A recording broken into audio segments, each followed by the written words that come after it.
Hello, trading is closed on March 12th, 2018. Hit to cross an old MEJT target off the list. Even though it's over a month old, it still provided a good support resistance level. We had some other calls for today. One was 27.75.28.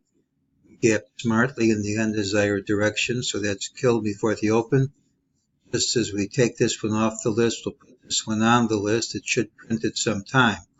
Called for an 8 to 10 point drop at some time. We dropped 9 points in a straight line right at the close, just as if the market had read the book.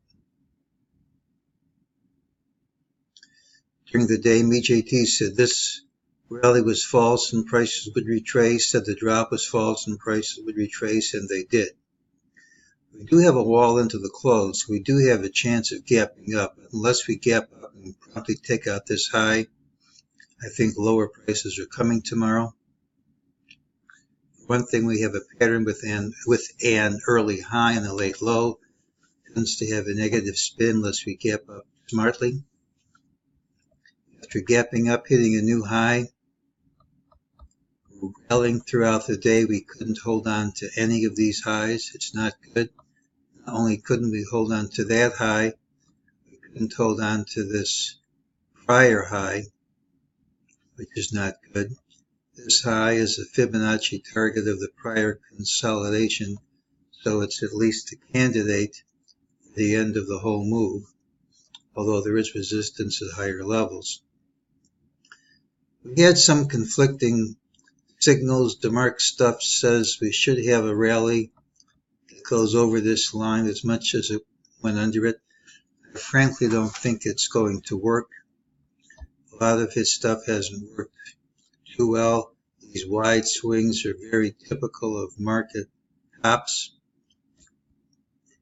And if it did go over here, the whole count I've been using would be killed. We have 5 waves down. We're making 3 waves up.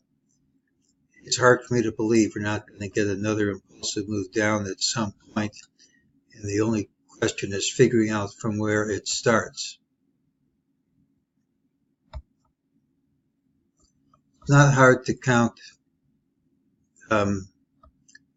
this blue C as a 5-wave structure. This is still a candidate for the end of the move.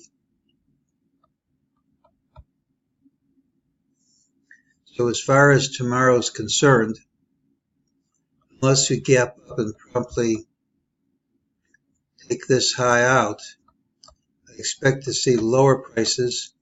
We have a chance for an all-day drop. And even though we've gone higher than I thought we would,